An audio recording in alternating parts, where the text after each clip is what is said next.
Brooklyn, New York, January 14th, 1993, 7:22 in the evening.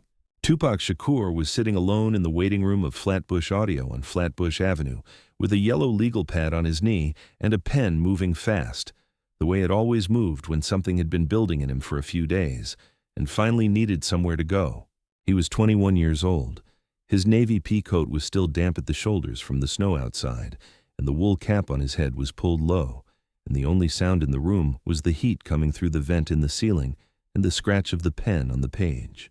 He had come to Brooklyn that afternoon to see Marcus Reeves, a producer he trusted, about a new direction he was turning over in his mind. Something slower, something built on a piano instead of a drum machine, something about his mother, and what it had cost her to carry him out of a prison and into a life neither of them had planned. He had come to Brooklyn that afternoon to see Marcus Reeves, a producer he trusted, about a new direction he was turning over in his mind. Something slower, something built on a piano instead of a drum machine, something about his mother, and what it had cost her to carry him out of a prison and into a life neither of them had planned. Marcus had texted him at 5 to say he was stuck in the Bronx and wouldn't make it until tomorrow. Tupac had told Marcus he would wait anyway. The building was warm. He had the legal pad. There was a woman somewhere in the back offices whose footsteps he could hear through the hallway door. And he did not know yet that she was about to walk in and say something she would spend the next 2 years regretting. If you remember a time when someone finally had to sit with the limits of what they thought they knew, take a second to subscribe so these stories find you.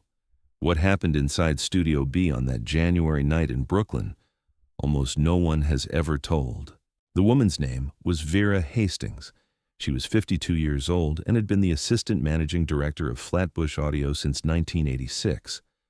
Before that, she had been a sound engineer and occasional producer in the Brooklyn and Lower Manhattan independent music scenes since 1977. She had worked with punk bands and folk singers and a couple of jazz artists who had recorded one album each and then moved to Portland, and she knew the electric bass frequencies that certain rooms ate, and she knew how to get a clean room recording in 32 degrees of humidity, and she knew which session musicians would be late and which ones you could set your watch by. She knew a great deal. She believed, in the way that people who know a great deal about certain things sometimes believe, that the things she did not know were not worth knowing. Her opinion about rap was not complicated. She had formed it in 1979, listening to Rapper's Delight on the radio in her car on the BQE, and she had not revised it in 14 years. Anyone can rap, she had said to her assistant in 1991, when an A&R man came sniffing around the studio looking for someone to develop. Not everyone can sing. You can teach a rapper to rap in an afternoon. You cannot teach someone to sing. She believed this the way she believed other things she had stopped examining, quietly, thoroughly, without any remaining curiosity about whether it was true. While Vera worked through her paperwork in the back office, Tupac sat in the waiting room and kept writing. The page he was on had a title at the top written in small letters and underlined twice, "Dear Mama," and below it, lines that were not finished yet, lines that kept moving in directions he had not planned on, and that surprised him, which was how he knew they were true. He had been writing about his mother Afeni for years, in fragments, in the margins of other songs, but something about the snowfall and the empty waiting room and the warmth of the building had loosened something in him, and the lines were coming longer and more honest than he had allowed them to be before. He had written about Afeni's hands. He had written about what a shelter kitchen smelled like at 6 in the morning. He had written a line about a woman who was too proud to cry in front of her son and cried in the bathroom instead, and he had read it 3 times before writing the next one. He did not hear Vera's footsteps until the door from the hallway was already open. She stopped when she saw him. She looked at the young man in the chair, the gold hoop in his left nostril, the pen behind his ear, the legal pad, the Timberlands with salt stains on the toes from the snow. She had expected the waiting room to be empty. "You're waiting for Marcus," she said. "He's not in until tomorrow." The young man looked up. He had a sharp face, high cheekbones, eyes that were unhurried. "I know," he said. "He texted me. I'm staying." He looked at her briefly and went back to the legal pad. "And you are?" she said. "Pack," he said. "Friend of Marcus's. He said I could wait here." Vera looked at him. "Pack." "Yeah." A rapper? He looked at her with the smallest possible smile. Yeah. Vera set her clipboard on the table. She looked at the yellow legal pad in his lap, at the dense lines of handwriting filling the page. She looked at Studio B, whose door was propped open with a doorstop and whose lights were already on from a morning session that had wrapped at noon. She looked back at the young man. Something settled into place in her expression, a decision she had made before she knew she was making it. Well, she said, since you're here and the room is open, show us what you've got.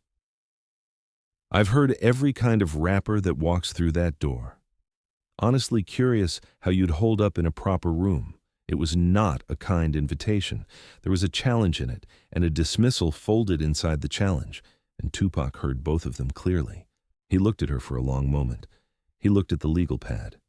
He picked up the pen and wrote 3 more lines at the bottom of the page, unhurried, the pen moving in the careful way it moved when he was getting a line exactly right. Then he set the pad on the chair beside him. He stood up. He pulled the coat off and laid it over the back of the chair. He walked through the prop door of Studio B without a word. Vera followed him into the control room, more out of professional habit than expectation.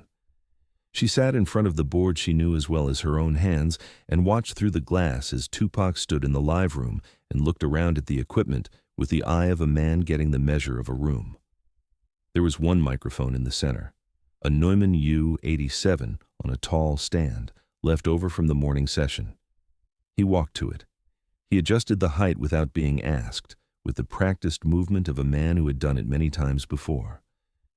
He pulled the wool cap off his head. He turned it around once in his hands. He put it back on. He put his hands at his sides. He looked through the glass at the control room. Vera had not pressed record. There was no reason to press record. She leaned back in the chair and watched with her arms folded and waited for what she expected, which was something loud and rhythmic and technically undemanding. The talkback button was within easy reach. She did not touch it. In the live room, Tupac took a long breath. He closed his eyes for a second. Then he opened them and looked at the glass the way a man looks when he's about to say something he's been carrying for a long time. There was no beat, no track, no instrumental underneath, just the Neumann U-87 and his voice and the room. He started slow, the syllables placed with a care that surprised her before she had time to prepare to be surprised. He was talking about a woman. He was talking about the kind of love that does not announce itself, that shows up in the form of a woman working 2 jobs and keeping it from her child, so the child does not feel the weight of it. He was talking about a kitchen and a smell, a specific smell, food on a stove in a small apartment. He was talking about hands. What hands remember after they are done with the work that made them tired. The lines were long, and the breath control was clean, and the rhythm was not what she had expected, which was metronomic and external. It was internal. It breathed the way the meaning breathed. Vera's right hand moved to the board. She was not thinking about it. Her hand went to the record button the way a hand goes to a lamp switch in the dark, from muscle memory, from 30 years of knowing when something worth keeping was happening in a room. She pressed it. The tape started rolling. She did not realize she had done it until the red light was already on. He went for 4 minutes and 30 seconds. She watched the counter the way she had not watched a counter in a long time. Not checking it, but aware of it, the way you are aware of time when you do not want it to stop. When he finished, the last word landing in the room with no echo because the room was well damped and she had spent 16 years being proud of that, he stood with his hands at his sides and said nothing. The record light was on. The counter had stopped. She was still in her chair. Her arms were no longer folded. Her coffee mug sat on the console and she had not touched it. The door of the control room opened. Priya Okonkwo came in with a small tray and 2 mugs of coffee from the kitchenette at the back of the building. She was 19 years old, slight, in an NYU sweatshirt and dark jeans, her braids pulled back, a set of studio keys on a lanyard around her neck that Vera had given her 3 months earlier when she decided she trusted her with the building close. She was a full-time engineering student and a part-time intern, and she took both things seriously in the way of people who were trying to hold 2 lives in one set of hands without dropping either one. She opened the door, stepped in, looked through the glass at the young man standing in the live room, and the tray in her hand tilted. The mug slid. Vera caught the tray with one hand, reflexively, and both mugs stayed on it. Priya did not notice. She was looking through the glass. "Oh my God," she said. "Mrs. Hastings, that's Tupac Shakur." Vera looked at Priya. She looked through the glass. She looked at the counter on the board. She looked at the record light, still on. She pressed stop. She looked at Priya again. "You know him?" It was not quite a question. Priya set the tray on the console with the careful movements of someone whose attention is entirely elsewhere. "He put out an album last year. He was in Digital Underground before that. He's everywhere. He played The Garden." Vera was quiet. She looked at the tape sitting in the machine with 4 minutes and 30 seconds of something on it that she had recorded without deciding to. She reached over and pressed the intercom button. "You can come out," she said. In the live room through the glass, Tupac pulled the wool cap off and put it back on once, the small gesture of a man deciding something. Then he came through to the control room. He looked at the board. He looked at the tape machine and the counter reading. He looked at Vera. His face was completely even. He said nothing. Vera put both palms flat on the console in front of her, the way she always did when she was thinking. "That was structurally more controlled than most of the singer-songwriters I've recorded in the last 3 years," she said. "The way you say something you have checked twice. The breath on the long lines. The way the rhythm follows the meaning instead of the meaning following the rhythm. I have been in this room for 16 years, and I pressed record without deciding to." She paused. "I was wrong about the form." Tupac looked at her for a moment. "Nah," he said. His voice was unhurried. "You wasn't wrong about me. You just didn't know me yet." Something in Vera's face did a thing it had not done in a professional context in a long time, which was relax. She nodded once. Then Tupac turned and looked at Priya, who was standing at the edge of the control room with her hands clasped in front of her and her eyes still bright. He studied her face for a moment with the full attention he gave to things he was trying to understand. "You work here every night?" She nodded. "Every Friday." He looked at the studio keys on the lanyard. He looked at her hands, at the calluses on her fingertips that only came from one of two things, and from the placement of them he could tell it was guitar, not climbing. "You use that room after hours." It was not a question. Priya's face went still. "Sometimes," she said. He turned to Vera. "How long she been here?" Vera looked at Priya with a new attention, the attending kind she had not given her before. 3 months, Vera said. 4, Priya said quietly. Vera looked at her. Tupac said, "What are you working on?" Priya looked at her hands. She looked at the keys. She looked up. "Song," she said. "About my mother.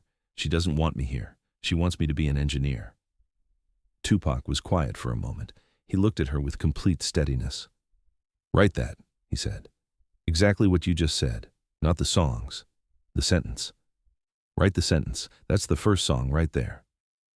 He reached into the inside pocket of the pea coat and held out a fold of bills. Priya stepped back, shaking her head. He did not move his hand. "For studio time," he said. "When you're ready for a proper room and someone other than yourself listening, you'll need it. Take it." She took it. $300. She folded it once and put it in the pocket of the NYU sweatshirt without counting it. Tupac picked up the legal pad from the waiting room chair where he had left it. He put the pen behind his ear. He looked at Vera. "Mrs. Hastings. She's been here every Friday night for 4 months. You got a room sitting empty after 10 o'clock on Fridays." He did not phrase it as a request. He let the logic of it sit in the room and find its own conclusion. Vera looked at Priya. She looked at the keys on the lanyard. She thought about the building after 10 on Friday nights, the particular quality of quiet it had, the way the street noise dropped and the room held differently.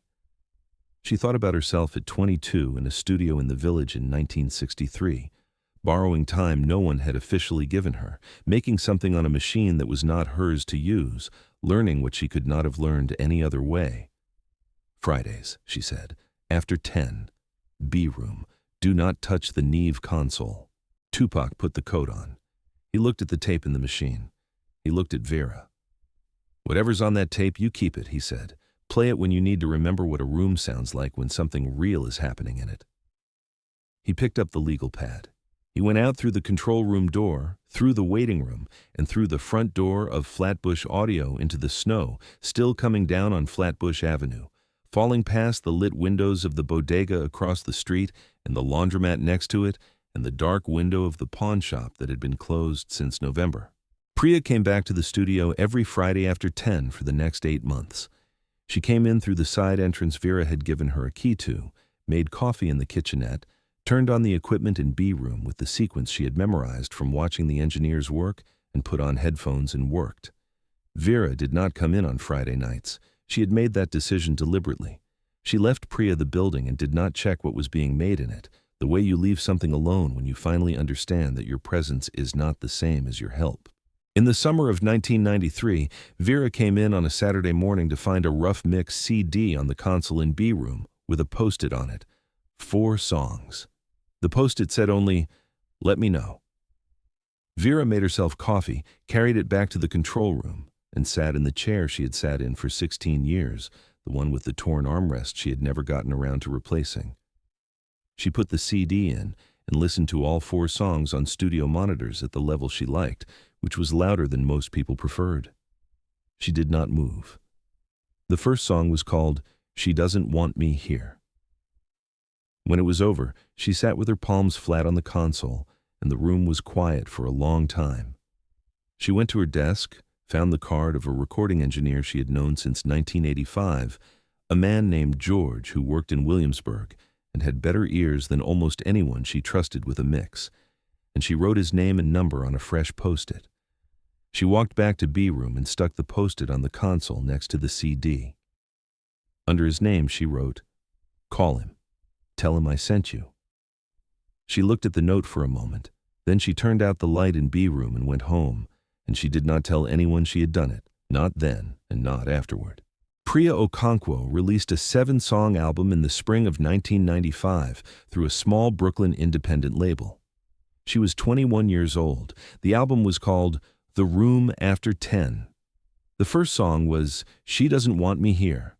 The last line of the last song was in Yoruba, her mother's first language, which she had started learning the year before because she had decided, in the way that people who know who they are eventually decide, that she was not going to leave the language at the door. She received her engineering degree from NYU the same month the album came out. Vera attended the graduation. They did not discuss it afterward. They did not need to.